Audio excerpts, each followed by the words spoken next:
Hello friends, welcome back to English 24/7 और आज हमारा है डे 5। पांचवें दिन में इंग्लिश के अंदर मैं आपको बताने जा रहा हूं कुछ कॉमन इंग्लिश वर्ड्स और फ्रेजेस जिन्हें आप रोज अपनी रोजमर्रा की जिंदगी में इस्तेमाल कर सकते हैं। इंग्लिश सीखने में जैसे हमने पहले भी डिस्कस किया था, सबसे बड़ी प्रॉब्लम जो हमें आती है वो ये है कि हमें ये नहीं पता होता कि कहां से स्टार्ट करें। हमें ये नहीं पता होता कि कैसे हम बोलना शुरू करें, क्योंकि हेजिटेशन होती है कि हम शायद कुछ गलत बोल दें जिससे शायद हमारा मजाक बने और हमें उसी हेजिटेशन को खत्म करना है। तो बिल्कुल बिगिनर लेवल पे जब आप बिल्कुल शुरू कर रहे हैं, आप कुछ आसान इंग्लिश फ्रेजेस से स्टार्ट कर सकते हैं। फ्रेजेस जो कुछ वर्ड्स का एक सेट होता है, नॉट अ कंप्लीट सेंटेंस। वो वहां पर ये जो वर्ड्स हैं जिनको आप रोज यूज करना शुरू करेंगे, तो जैसे जैसे आप उन्हें यूज करते रहेंगे आपका वैसे वैसे हेजिटेशन कम होता चला जाएगा। जैसे अगर आपको किसी को बोलना है इधर आओ, आप कह सकते हैं कम हियर। ये सिर्फ दो वर्ड्स का एक फ्रेज है जिसे आप बहुत इजीली याद कर सकते हैं, जिसे आप बहुत इजीली बोल सकते हैं और इसमें गलत होने के चांसेस ना के बराबर रहेंगे। अगर से आप किसी को बोल रहे हैं कम हियर, आपने किसी को इधर बुलाया, इसका ऑपोजिट है गो देयर। आपको अगर किसी को बोलना है कि उधर जाओ, तो वहां आप उसको बोल सकते हैं गो देयर। सेम अगर आपको किसी को बोलना है कि इस चीज को नीचे रखो, उसके लिए आप बोल सकते हैं पुट इट डाउन। इसको नीचे रखो। ये भी एक तीन वर्ड्स का एक फ्रेज है। जैसे ये दो वर्ड्स के थे, तीन वर्ड का फ्रेज है, लेकिन क्योंकि अगर आप इसकी ऑलरेडी आपको पता होगा कि आपको कौन से तीन वर्ड्स बोलने हैं, आपका इसमें गलती करने के चांसेस एलिमिनेट हो जाते हैं। अगर आपको इसको बोलना है, किसी चीज को बोलना है कीप इट देयर, कि इसको वहां रखो। कीप इट देयर, इसको वहां रखो। इसमें गलती करने के चांसेस नहीं रहते, क्योंकि इसमें आप किसी को बता रहे हैं इस चीज को वहां रखो। दोबारा अगर आपने इसकी प्रैक्टिस 2-3 बार की होगी, आप इसको बोलना शुरू करेंगे। और क्योंकि ये बहुत आसान है, जिसको आप रट सकते हैं, आप बहुत इजीली बोल सकते हैं, रोजमर्रा की जिंदगी में इस्तेमाल कर सकते हैं, तो जितना आप इनको बोलेंगे उतना ही आपको याद होते चले जाएंगे। और क्योंकि आपने छोटे से स्टार्ट किया है, आपकी गलती करने के चांसेस नहीं है, आपका कॉन्फिडेंस 100% बढ़ेगा ही बढ़ेगा। अगर आपको किसी को बोलना है कि आप बाजार जा रहे हैं, मुझे अपने साथ ले चलिए, टेक मी विद यू।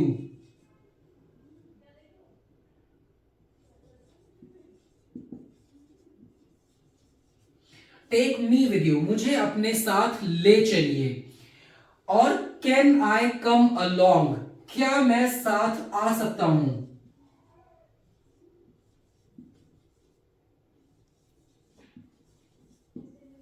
ये दोनों भी now this one actually is a full sentence, this one also is a full sentence. लेकिन ये दो सेंटेंसेस आप इनको बहुत इजीली अपनी रोजमर्रा की जिंदगी में इस्तेमाल कर सकते हैं।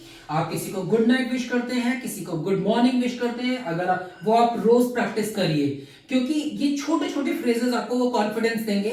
जहां आप बड़े सेंटेंसेस जब बोलना शुरू करेंगे तो आपको हेजिटेशन नहीं होगी, आपके अंदर से झिझक ऑलरेडी पहले ही निकल चुकी होगी। गुड नाइट आप बोलते हैं, गुड नाइट बोलने के साथ में you can say sweet dreams.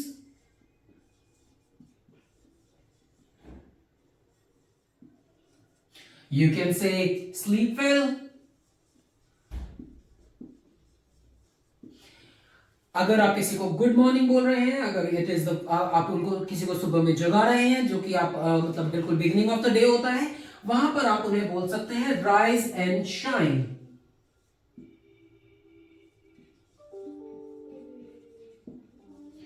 ये कुछ फ्रेजेस हैं जिनको आप अपनी रोजमर्रा की जिंदगी में इस्तेमाल कर सकते हैं और ये आपके कॉन्फिडेंस को बूस्ट करेंगे।